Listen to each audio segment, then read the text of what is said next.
கல்வனை மாற்றிய கல்வாரி. இந்த பூமி உருண்டையின் மையத்தில் அமைந்த ஒரு நகரம்தான் எருசலேம். இந்த எருசலேம் 2000 ஆண்டுகளுக்கு முன் ரோம பேரரசின் ஆளுகையின் கீழ் இருந்தது.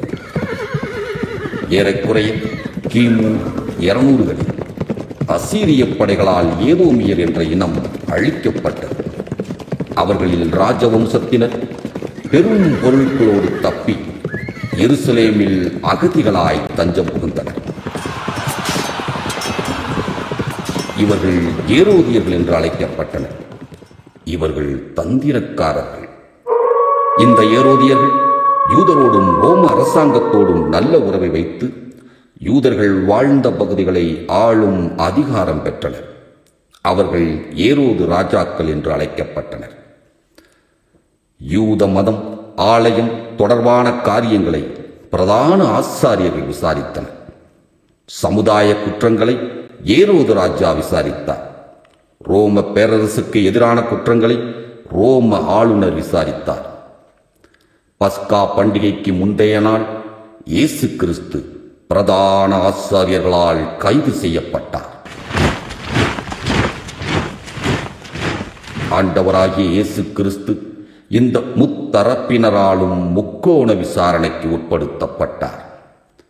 உலக தோற்றத்திற்கு முன்பே முன்குறித்த ரட்சிப்பின் திட்டத்தின் அந்த நாளை முடிவில்லா ஆளுகை கொண்ட பரலோக பேரரசு அமைதியாய் உற்று நோக்கிக் கொண்டிருந்தது.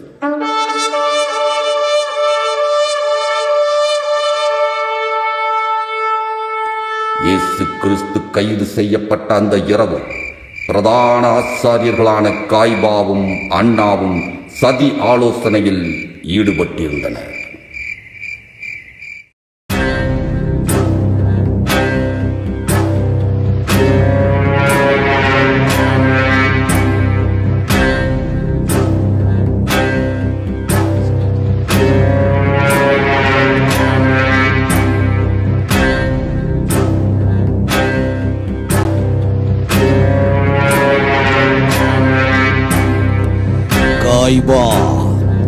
பல நாட்களின் தூக்கத்தை கெடுத்த இயேசு இன்று பிடிக்கப்பட்டான். அவன் சாக வேண்டும், அதுவும் கொடூரமாக சாக வேண்டும். தன்னை மேசியா என்கிறான், நம்மை வெள்ளையடிக்கப்பட்ட கல்லறை என்கிறான். எந்த மக்கள் இவனை ராஜா, ரபி, மேசியா என்று அழைத்தார்களோ அந்த மக்கள் பார்த்து இவன் தெருக்களில் நிர்வாணமாக இழுத்து வரப்பட்டு கடைசி சொட்டு ரத்தம் வரை சிந்தி சிலுவையிலே சாக வேண்டும். அப்பொழுதுதான் நாம் மரியாதையோடு வாழ முடியும். சரியாக சொன்னீர்கள் மாமா. நியாய பிரமாணத்தின்படி இவனை கல்லெறிந்து நாகரிகமாக செத்து போவான். ரோமர்களின் மரண தண்டனையான தான் கொடூரமானது. இனி எதிர்காலத்தில் எவனும் தன்னை மேசியா என்று சொல்லப்பட வேண்டும்.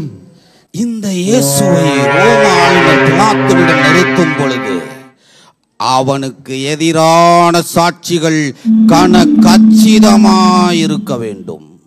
கவனமாக பார்த்து கொள்ளுங்கள் காய்பா. ரோம சட்டத்தின்படி இயேசுவோடே இருந்த ஒருவன் அவனுக்கு எதிராக வாக்குமூலம் அதைத்தான் யூதாசு காரியத்தை செய்து முடித்து விட்டானே. இயேசுவிற்கு எதிராக சாட்சிகளை ஏற்பாடு செய்து விட்டோம். அதற்காக ஆன செலவு, இனி ஆக போகும் செலவை ஆலய பொக்கிஷத்திலிருந்து எடுத்து விட்டேன். ஒருவேளை இவை யாவையும் நமக்கு கை கொடுக்கவில்லை என்றாலும் நம் வாத திறமையால் அந்த பிலாத்துவை பணியை செய்து விடலாம். இந்த இயேசுவிற்காக நம்மை பகைத்துக் கொண்டு தன் பதவியை விடிந்தவுடன் அவனை பிலாத்துவிடம் அழைத்துச் செல்வோம். நாம் இன்னும் பஸ்காவை புசிக்கவில்லை. ஆகவே அந்நியனாகிய பிலாத்துவின் அரண்மனைக்குள் செல்ல வேண்டாம். நாம் தீட்டுப்பட்டு விடுவோம். விசாரணையின் பொழுது பிலாத்து வெளியே வந்து நம்மை விசாரிக்கட்டும். நம் அதிகாரிகள் மூலம் பிலாத்துவிற்கு சொல்லி அனுப்புங்கள். ஏற்கனவே நம் அதிகாரிகளுக்கு அவசர நிலையை அறிவிப்பு செய்து விட்டேன்.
வீரர்களே, இந்த குற்றவாளியின் பெயர் பரபாஸ்.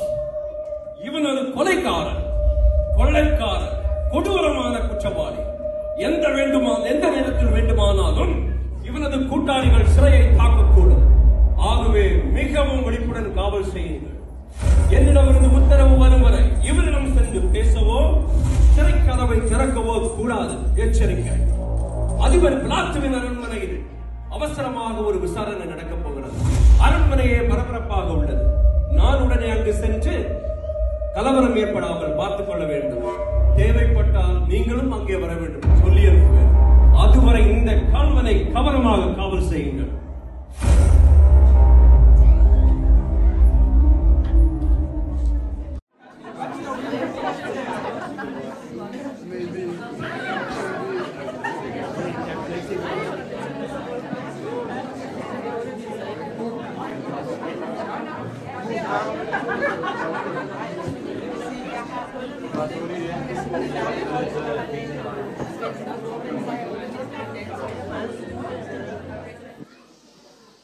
காய்பா, பிலாத்து அந்த இயேசுவை தப்புவிக்க வழி தேடுகிறான். ஆமாம் மாமா, அதனால் தான் காலையிலிருந்து காகத்தை போல அரண்மனைக்குள் செல்வதும் பிறகு வெளியே வருவதுமாயிருக்கிறான். இனி நமது வேலையை காட்ட வேண்டியதுதான். காணான், இங்கே வா. நம் ஆட்களை கொண்டு நீ ஜனங்களை தூண்டிவிட்டு அந்த இயேசுவை சிலுவையில் அறைய வேண்டும், சிலுவையில் அறைய வேண்டும் என்று கூக்குரலோடு சொல்.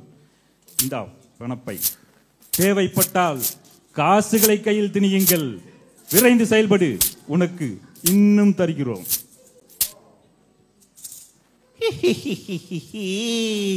இந்த கானானின் கண்களில் காசுகளை காட்டிவிட்டீர்கள். இனி என் ஓனான் வேலையை மட்டும் சற்று ஒதுங்கி நின்று பாருங்கள்.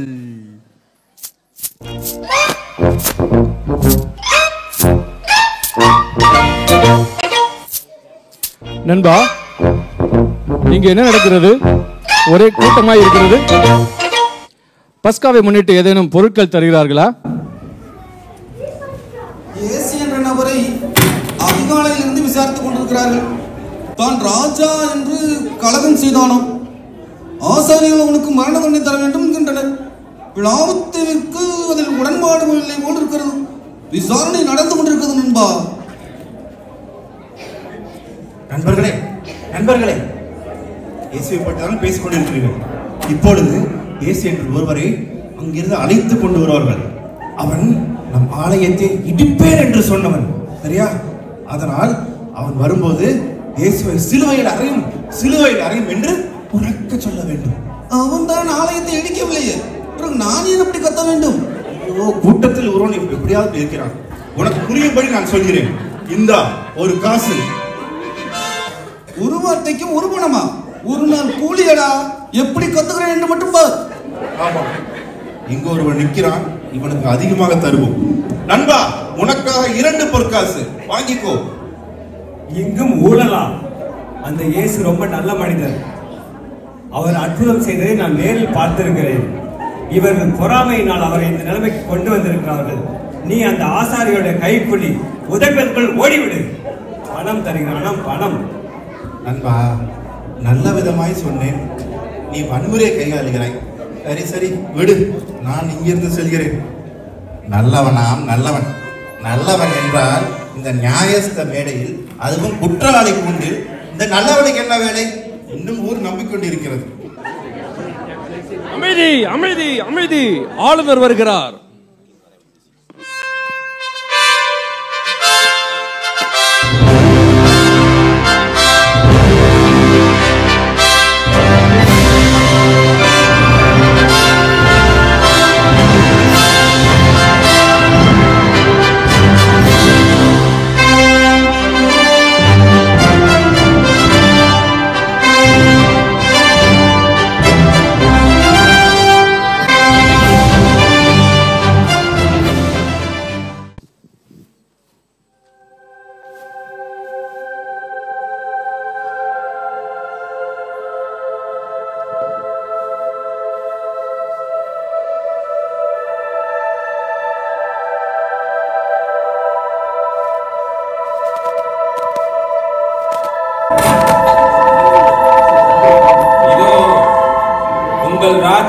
ராயனே, எங்கள் ராஜா, இந்த இயேசுவை சிலுவையில் அறையும்.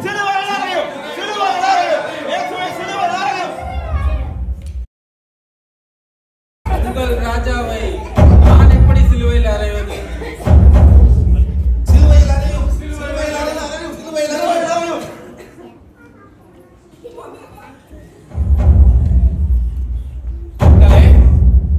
கேளுங்கள்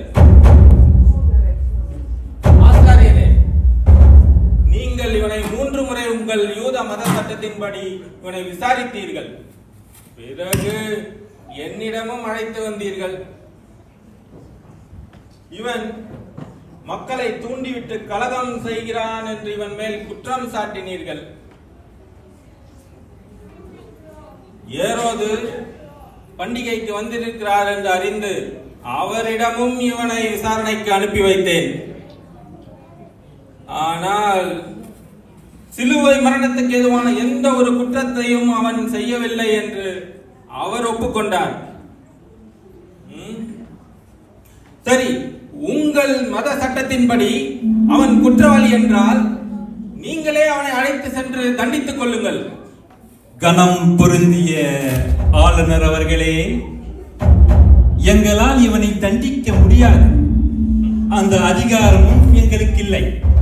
இவன் எங்கள் மதத்திற்கு எதிராக மட்டுமல்ல, சூரியன் மறையாத ரோம பேரரசுக்கு எதிராக ராயனுக்கு வரி கட்டக்கூடாது என மக்களை தூண்டிவிட்டார். அதற்கான சாட்சிகளை முன்னே நிறுத்தினோம். அது மட்டுமல்லாது, ரோம சட்டத்தின்படி ஒருவனை தண்டிக்க அவனோட கூட இருந்தவனின் வாக்குமூலம் மிகவும் முக்கியம். இவனது சீடனான யூதாசு காரியத்து என்பவன் அந்த வாக்குமூலத்தை இவனுக்கு எதிராக கொடுத்துள்ளான். இப்படி அடுக்கடுக்கான சாட்சிகளை நாங்கள் முன்னே அடுக்கி வைத்திருக்க, நீரோ இவனை விடுதலை செய்ய வழி தேடுகிறீர்.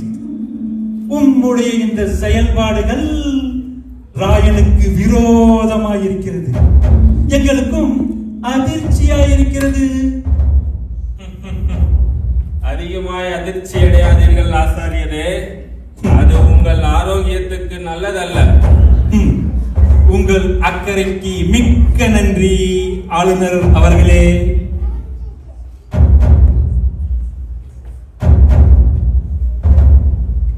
சரி மக்களே, பஸ்கா பண்டிகை தோறும் ஒருவனை விடுதலையாக்க எனக்கு அதிகாரம் உண்டு. அதை நீங்கள் அறிவீர்கள் அல்லவா? அந்த பிரகாரம் இந்த இயேசுவை நான் விடுதலையாக்கவா? உமக்கு ஒருவனை விடுதலையாக்க விருப்பமானால் பல நாட்கள் சிறையில் இருக்கும் பரபாசை விடுதலை செய்யுங்கள்.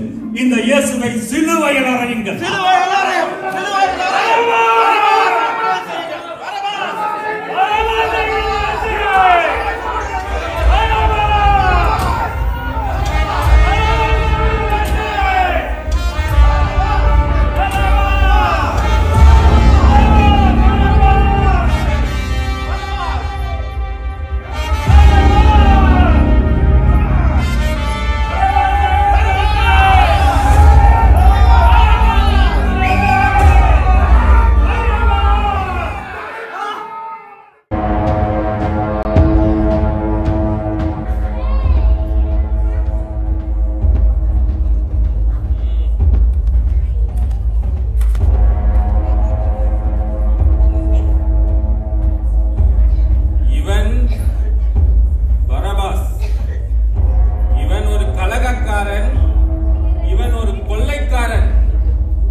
சிறையில் காத்துக் கொண்டிருக்கும் ஒரு குற்றவாளி. ஆனால் இந்த இயேசுவோ கொள்ளையடிக்கவில்லை, கொலை செய்யவில்லை. ஆனால் கலகம் செய்தான் என்று இவன் மேல் குற்றம் சாட்டுகிறீர்கள். இதோ இவன் பரபாஸ். பரபாஸ் என்றால் உங்கள் அரேபிய மொழியில் அவன் பிதாவின் மகன் என்று பொருள்.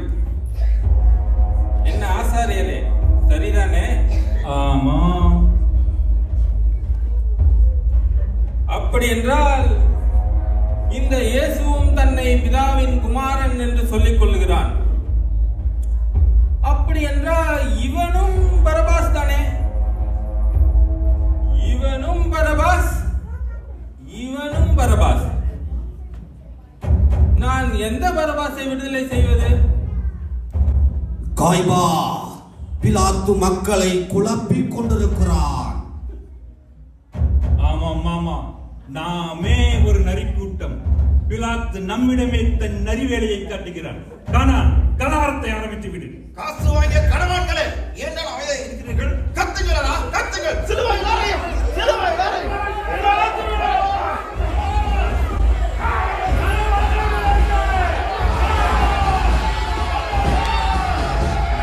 கத்துங்கள், கத்துங்கள், கத்துங்கள், கத்துங்கள், கத்துங்கள், கத்துங்கள். கண்டவன் எல்லாம் மேசியாவா? நம்புவதற்கு யூதன் என்ன ஏமாலியா? கண்டவன் எல்லாம் மேசியாவா? நம்புவதற்கு யூதன் என்ன ஏமாலியா? கத்துங்கள், கத்துங்கள், கத்துங்கள். சிலுவையில் அறையும், சிலுவையில் அறையும், சிலுவையில் அறையும், சிலுவையில் அறையும். கத்துங்கள், கத்துங்கள், ஆளுநர் அவர்களே, கத்துங்கள். மக்களோடு இந்த கலவக்காரர்கள் சேர்ந்து விட்டார்கள். எந்த நேரம் அரண்மனையை சூறையாடக்கூடும். விரைந்து ஒரு முடிவெடுங்கள். ஆமாம் ஆளுநர்களே, இந்த யூதர்கள் தங்கள் மதம் சார்ந்த விஷயங்கள் மிகவும் கடினமானவர்கள். அது மட்டுமல்ல, இப்பொழுது பஸ்கா பண்டிகை, இதை முன்னிட்டு வெளிநாடுகளில் பல பேர் வந்திருக்கிறார்கள். அதனால் இங்கு ஏதாவது கலவு நடந்தால் அது ரோமாபுரி ஒரு எதிரொலிக்கும். ராயன் நம்மளை கூட்டி விசாரிப்பார். ஆகவே வெகு விரைவாக செயல்படுங்கள்.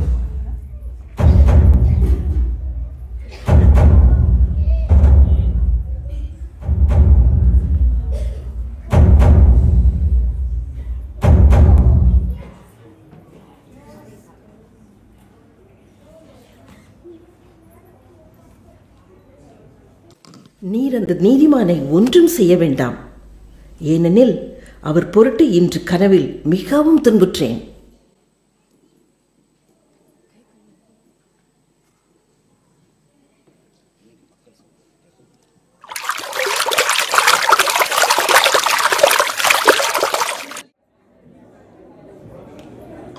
இவனுடைய இரத்தப்படியில் எனக்கு எந்த ஒரு பங்கும் இல்லை. நீங்களே பார்த்துக் கொள்ளுங்கள். எங்கள் பிள்ளைகள் மீதும் விளட்டும்.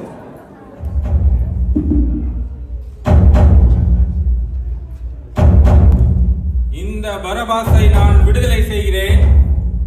இந்த இயேசுவை நான் வாரினால் அடித்து சிலுவையிலே அறைய உத்தரவிடுகிறேன்.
ரோமர்கள் உங்களை கைது செய்த பிறகு எங்களின் கதியாதோ கதியாகிவிட்டது.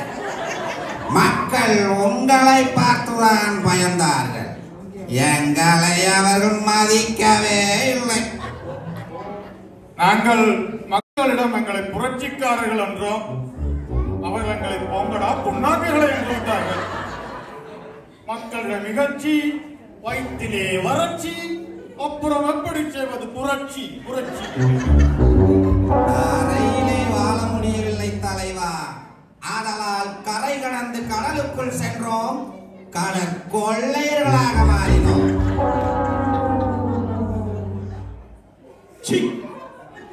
கேட்கவே மிக கேவலமாக இருக்கிறது உங்கள் கதை. ஆமாம், இதை விட்டு தள்ளுங்கள். பிலாத்து அரண்மனையின் பொழுது அந்த இயேசு என்னை ஒரு பார்வை பார்த்தான். அந்த பார்வையின் அர்த்தம் 1000 வண்டுகள் என் தலைக்குள் ரீங்க ஆரம்பித்தது போல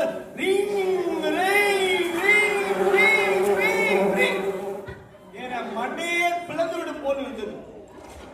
ஆமாம், பிலாத்து மக்களிடம் கேட்ட பொழுது இயேசுவை விடுதலை செய்யுங்கள் அல்லது என்னை விடுதலை செய்யுங்கள் என்று கேட்ட பொழுது மக்கள் அனைவரும் என்னை விடுதலை செய்யுங்கள், இயேசுவை சிலுவையில் அறையுங்கள் என்று சொன்னார்கள். ஆமாம், அந்த இயேசு என்ன என்னை விட மிகப்பெரிய கலகக்காரரா? தலைவரே, அந்த இயேசு நல்லவர். அவர் குருடர்களுக்கு பார்வை அளித்தார், ஊமையர்களை பேச வைத்தார், முடர்களை நடக்க செய்தார், பிசாசுகளை துரத்தினார். அதை விட ஏன் மரித்தோர்கள் கூட உயிரோடு எழுப்பினார். தங்கள் பிரசங்கத்தை கேட்க வந்த ஆயிரக்கணக்கான மக்களுக்கு அப்பங்களை அள்ளி எறிந்தார். ஆகையால் தன் மக்கள் அவரை ராஜாவாக முயற்சி செய்தார்கள். தலைவரே, அவருக்கும் அந்த தகுதி இருக்கத்தான் செய்கிறது. ஏனென்றால் அவர் யூதாவின் கோத்திரம், தாவீதின் வம்சமாயிட்டு. ஆனால் இயேசு ராஜாவாக மறுத்து விட்டார். என்னுடைய ராஜ்யம் இவ்வுலகத்திற்குரியதல்ல, அது பரலோகத்திற்குரியது என்று பிதற்ற ஆரம்பித்தார். கடுப்பான மக்கள் தங்களுக்கு வாய்ப்பு கிடைத்ததும் சிலுவையில் அறையும் என்று கத்திவிட்டனர். அவர் மட்டும் வாய் திறந்து தனக்காக வாதாடி இருந்தால் உங்கள் மரணம் நிச்சயம். ஆசாரியர்களும் ஒரே கல்லில் பல மாங்காய்களை அடித்து விட்டார்கள். எது எப்படியோ அவரின் மரணம் உங்களுக்கு விடுதலையை கொடுத்து விட்டது. உங்களுக்கு பதிலாக அவர் சிலுவையிலே மறிக்கிறார். நீங்கள் சொல்வதையெல்லாம் பார்த்தால் எனக்கு ஒன்று புரியுது. அவர்தான் உண்மையான மேசியாவாக இருப்பார் என்று நினைக்கிறேன். அவருக்கு என்ன நடக்கிறது என்று நான் போய் பார்த்து வருகிறேன்.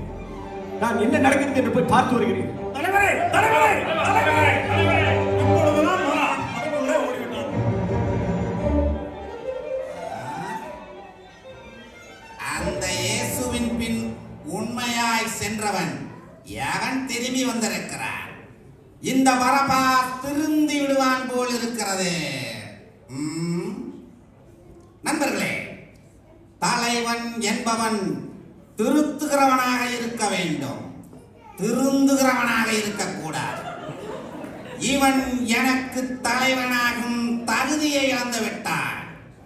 இனி நானே ஒரு கூட்டத்தை உருவாக்கப் போகிறேன். அப்படியானால் அந்த கூட்டத்தின் தலைவன் யார்? நாம் எல்லாருமே தலைவர்கள் தான்.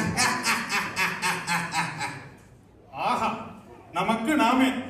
அருமையா இருக்கிறது உமது ஜனநாயகம். ஆனால் ஒரு நிபந்தனை. நான் சொல்வதைத்தான் கேட்க வேண்டும், நான் கொடுப்பதைத்தான் வாங்கிக் கொள்ள வேண்டும். இதுக்கு நீரே தலைவர் என்று சொல்லும் ஐயா. நமக்கு எப்போதும் அல்லக்க இழப்பு தானா? கடவுளே, நான் எல்லாம் எப்போதுதான் தலைவனாவதோ? கொள்கை துறந்த கொள்ளையர்களே, வாருங்கள். கடலின் மச்சங்களை சாப்பிட்டு மற்றவர்களுக்கு அச்சங்களை ஏற்படுத்துவோம்.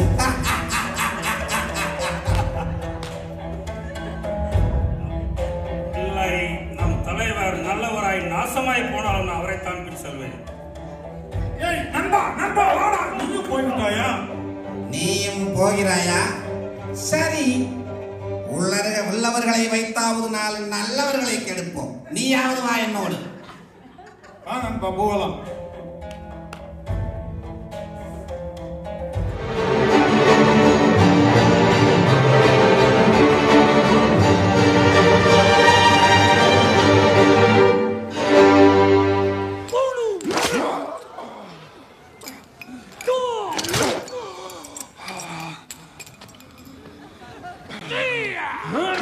மெய்யாகவே அவர் நம் பாடுகளை ஏற்றுக்கொண்டு நம்முடைய துக்கங்களை சுமந்தார்.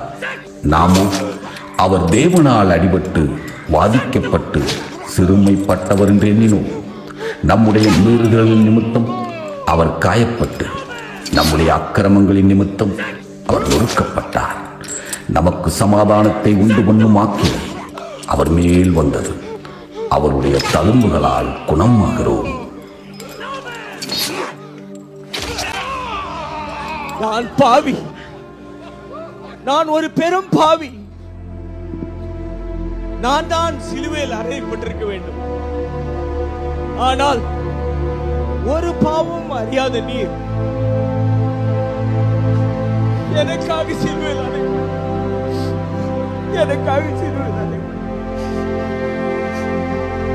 என் மீது இத்தனை அன்பு ஆண்டவரே,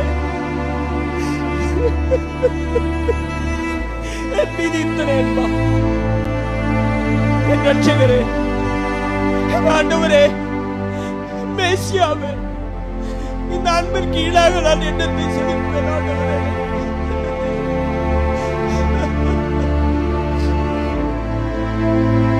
வாழ்வது ஒரு வாழ்க்கை, இனி வாழும் ஒரு வாழ்க்கை உமக்காகவே வாழ்வேன். ஓடி ஓடி என் ஜீவன் இருக்க மட்டும் உங்கள் அன்பை சொல்வேன். இயேசுவே ரட்சகர், இயேசுவே வழி, இயேசுவே சத்தியம் என்று அனைவருக்கும் சொல்லுவேன். உள்ளமெல்லாம் முருகுதையா உந்தன் அன்பை நினைக்கையிலே, உள்ளமெல்லாம் முருகுதையா உந்தன் அன்பை நினைக்கையிலே, தன்னாலே கண்ணு கலங்குது கர்த்தாவே உம்மை நினைக்குது. இந்த தெள்ளு பூச்சிக்கும் நல்ல வாழ்க்கையை தந்தீரே, என்னை நல்லவனாக்கி அல்லையில் வைத்து கொண்டீரே. இந்த தெள்ளு பூச்சிக்கும் நல்ல வாழ்க்கையை தந்தீரே, என்னை நல்லவனாக்கி அல்லையில் வைத்து கொண்டீரே. உள்ளமெல்லாம் முருகுதை இருந்தவனை கல்வாரி அன்பு மாற்றியது. பரபாஸ் சிசிலியா நாட்டில் இரத்த சாட்சியாய் மரித்தார் என்று வரலாற்று ஆய்வாளர்கள் கூறுகின்றனர். நம் பாவங்களை மன்னிக்க நீதியின் பொருட்டு பாவம் அறியாத இயேசு கிறிஸ்து பாவமாக்கப்பட்டார். ஆதாமின் கீழ்ப்படியாமையினாலே அநேகர் பாவிகளாக்கப்பட்டது போல சிலுவையில் இயேசு கிறிஸ்துவின் கீழ்ப்படிதலினாலே அநேகர் நீதிமான்களாக்கப்படுவார்கள். சிலுவையிலே மரித்த இயேசு கிறிஸ்து 3ஆம் நாள் உயிரோடு எழுந்தார். இதோ நம்மோடு இன்றும் இருக்கிறார். இயேசுவே ஆண்டவர் என வாயார அறிக்கையிட்டு இறந்த அவரை கடவுள் உயிர்த்தெழச் செய்தார் என நீங்களும் உள்ளூர நம்பினால் மீட்பு பெறுவீர்கள். இன்றே மீட்பின் நாள். சிலுவையை பற்றிய உபதேசம் கெட்டுப் போகிறவர்களுக்கு பைத்தியமாயிருக்கிறது. ரட்சிக்கப்படுகிற நமக்கோ அது தேவ பலனாயிருக்கிறது.